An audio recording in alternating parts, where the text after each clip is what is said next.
Students, आज हम लोग जानेंगे active and passive voice. Active voice और पैसिव वॉइस के बारे में आज हम लोग पढ़ेंगे। एक्टिव वॉइस उसे कहते हैं जिसमें सब्जेक्ट पहले होता है, बाद में वर्ब होता है, फिर ऑब्जेक्ट होता है, वो एक्टिव वॉइस है।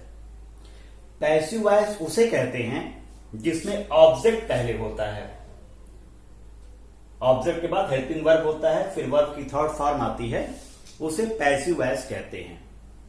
यानी जब हम काम खुद करते हैं तो एक्टिव वॉइस में है, लेकिन अगर द्वारा लग जाता है तो वो पैसिव वॉइस हो जाता है।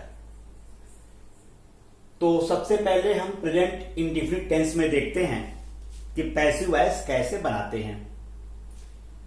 प्रेजेंट इंडेफिनिट टेंस का स्ट्रक्चर जो टेंस का है वो आपको बताया गया था, और आप ग्रामर प्लेलिस्ट में जाके प्रेजेंट इंडेफिनिट टेंस देख सकते हैं। वाक्यों के अंत में ता है, ती है, ते हैं इत्यादि शब्द रहते हैं। तो जब इंडेफिनिट टेंस का पैसिव बनाते हैं तो पहले ऑब्जेक्ट लिखते हैं, फिर इज, एम, आर में से कोई एक, यानी अगर एक वचन सब्जेक्ट है करता है तो इज, आई है तो एम, बहुवचन करता है तो आर, इसके बाद वर्ब की थर्ड फॉर्म, फिर बाई और फिर सब्जेक्ट लिख करके पैसिव वॉइस बना देते हैं। जैसे सीता एक किताब पढ़ती है, तो ये एक्टिव वॉइस है। सीता एक किताब पढ़ती है, क्योंकि सब्जेक्ट पहले दिया हुआ है तो ये एक्टिव वॉइस है। तो इसका ट्रांसलेशन होगा Sita reads a book. Active voice हो गया, सीता रीड्स ए बुक। जब इसका पैसिव वॉइस बनाएंगे तो पहले ऑब्जेक्ट लिखेंगे। ऑब्जेक्ट क्या है? A book. ऑब्जेक्ट है बुक, तो ए बुक पहले लिख देंगे। इसके बाद इज, एम, आर में से कोई एक, तो ए बुक एक वचन है तो इज आएगा। फिर वर्ब की थर्ड फॉर्म, रीड का third form, read, red, red. Spelling same रहता है, प्रोनाउंसिएशन डिफरेंट हो जाता है, तो ए बुक इज रेड। फिर बाई लगाते हैं, फिर सब्जेक्ट लिखते हैं, सब्जेक्ट सीता है तो by Sita. A book is red by Sita. इसी तरह एक और सेंटेंस लेते हैं। वे लोग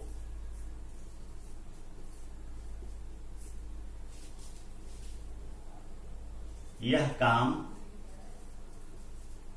करते हैं। वे लोग यह काम करते हैं, प्रेजेंट इंडेफिनिट टेंस है, तो इसका ट्रांसलेशन बनेगा वे लोग, दे करते हैं, डू, तो चूंकि बहुवचन है तो डू ही रहेगा, डज नहीं होगा। दे डू यह काम, दिस वर्क,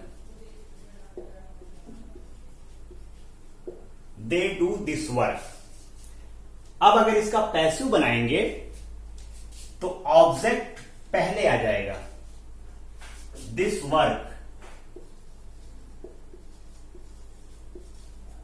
दिस वर्क, फिर इज, डू का third form, do, did, done, this work is done by, फिर सब्जेक्ट दे है, देम हो जाएगा, this work is done by them. तो ट्रांसलेशन ये एक्टिव है और ये पैसिव है। इसको कॉपी पे लिख लीजिए।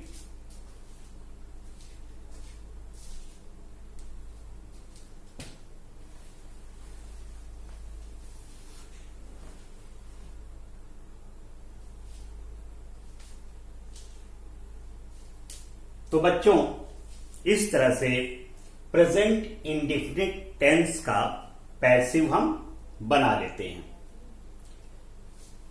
पहले ऑब्जेक्ट लिखते हैं, फिर इज, एम, आर, फिर वर्ब की थर्ड फॉर्म, फिर बाई और लास्ट में सब्जेक्ट। सब्जेक्ट लास्ट में आ गया तो पैसिव वॉइस हो गया।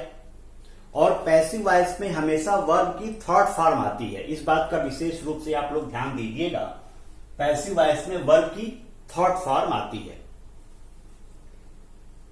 अब हम लोग आते हैं निगेटिव सेंटेंसेस पे। निगेटिव नकारात्मक वाक्यों पे आते हैं। NEGATY negative sentences.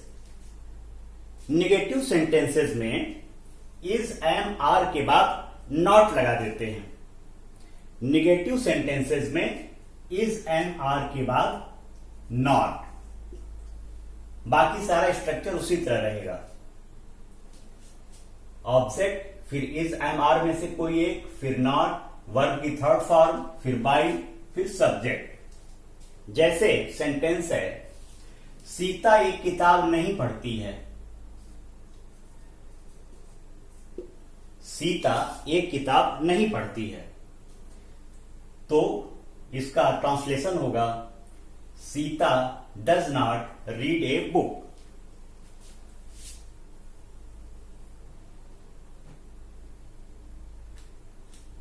Sita does not read a book. ये एक्टिव वॉइस हो गया क्योंकि सब्जेक्ट पहले है। अब इसको पैसिव बनाएंगे तो पहले आएगा ऑब्जेक्ट, ऑब्जेक्ट है ए बुक, ए बुक पहले आ गया। एक वचन है तो इज आएगा और इसके बाद not. A book is not read by Sita. A book is not read by Sita. ये देखिए सेकंड, वे लोग यह काम नहीं करते हैं। यहां पे हम नहीं लगा देते हैं, नकारात्मक बनाते हैं। निगेटिव सेंटेंस हो गया, वे लोग यह काम नहीं करते हैं, तो इसका निगेटिव ट्रांसलेशन होगा एक्टिव वॉइस में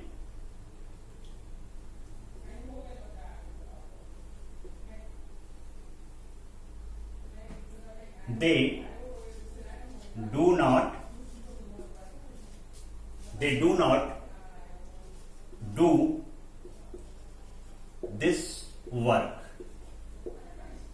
यहां पे डू हेल्पिंग वर्ब है, दे के साथ आया, और यहां पे मेन वर्ब का काम कर रहा है।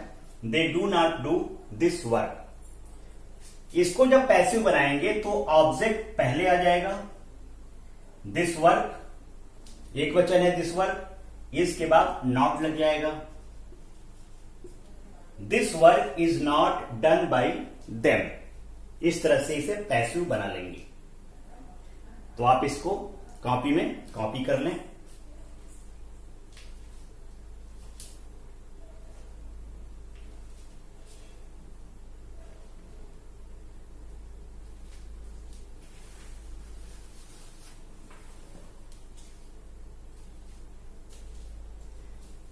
तो बच्चों, आपने देखा कि कैसे प्रेजेंट इंडेफिनिट टेंस को पैसिव बनाने के लिए अफर्मेटिव सेंटेंसेस में पहले ऑब्जेक्ट आता है, फिर इज एम आर, फिर वर्ब की थर्ड फॉर्म, फिर बाई, फिर सब्जेक्ट। और निगेटिव सेंटेंसेस में ऑब्जेक्ट आता है, फिर इज एम आर में से किसी एक के बाद नॉट आता है, फिर वर्ब की थर्ड फॉर्म, फिर बॉय, फिर सब्जेक्ट। इस तरह से प्रेजेंट इंडेफिनिट टेंस के अफर्मेटिव और निगेटिव सेंटेंसेस का पैसिव बनाते हैं।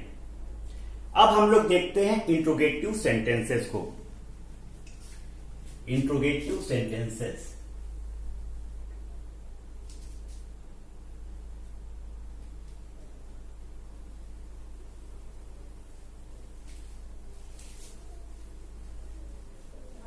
इंट्रोगेटिव सेंटेंसेस भी इसमें कोई बहुत ज्यादा टफ नहीं है। यदि आप इसे करेंगे तो आसानी से हो जाएगा। इंट्रोगेटिव,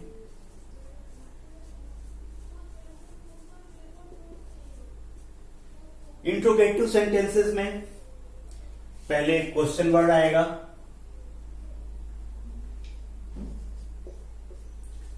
फिर इज एम आर में से कोई एक आएगा,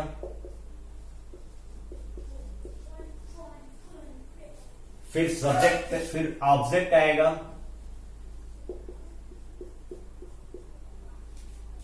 फिर वर्ब का थर्ड फॉर्म, फिर बाई, और लास्ट में सब्जेक्ट आएगा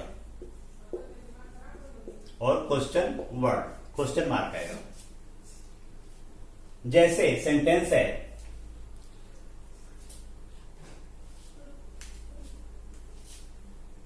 सीता यह किताब क्यों पढ़ती है?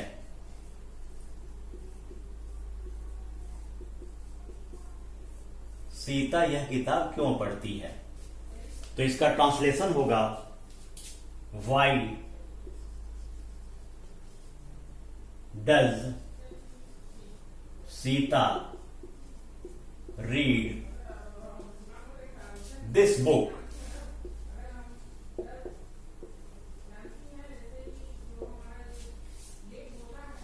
Why does Sita read this book? अब इसे हम पैसिव बनाएंगे। ऑब्जेक्ट क्या है? दिस बुक, ये ऑब्जेक्ट है। अब यहां पे आपको ध्यान देना है कि जो क्वेश्चन वर्ड है वो पैसिव वॉइस में भी सबसे पहले लिखा जाता है। तो question word Y passive voice में भी लिख देंगे पहले वाई, फिर इज एम आर में से कोई एक, दिस बुक एक वचन है तो इज आएगा, वाई इज दिस बुक, फिर वर्ब का थर्ड फॉर्म, रीड का third form read, why is this book read by Sita, ये पैसिव वॉइस हो गया। Why is this book read by Sita? एक और सेंटेंस देखते हैं।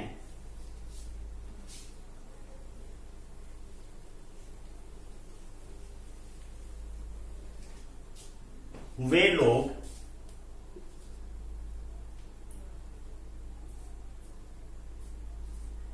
लोग यह काम कहां करते हैं? वे लोग यह काम कहां करते हैं? इसका ट्रांसलेशन होगा, डब्ल्यू वाला शब्द है तो वेयर आएगा, वेयर वे लोग है बहुवचन तो डू आएगा, वेयर डू दे डू यह काम, दिस वर्क। ये एक्टिव वॉइस है क्योंकि सब्जेक्ट पहले आया। अब इसको पैसिव बनाएंगे तो ऑब्जेक्ट क्या है? दिस वर्क, और आपने नियम में स्ट्रक्चर में देखा है कि क्वेश्चन वर्ड पैसिव वॉइस में भी सबसे पहले होता है, यानी वेयर यहां भी पहले होगा, वेयर, फिर इज एम आर में से कोई एक, दे, तो यहां पे ऑब्जेक्ट है दिस वर्क, एक वचन है, दिस वर्क एक वचन सिंगुलर नंबर, तो दिस वर्क के लिए इज आएगा, where is this work, where is this work, work की थर्ड फॉर्म, डू का third form done, where is this work done by they, subject they है तो by them, they objective form में them हो जाता है। Where is this work done by them. तो इस तरह बच्चों इंट्रोगेटिव सेंटेंसेस को प्रेजेंट इंडेफिनिट टेंस के पैसिव वॉइस में चेंज करते हैं। आप इसे कॉपी में कॉपी कर लीजिए ताकि आपको एक्सरसाइज करने में आसानी रहे।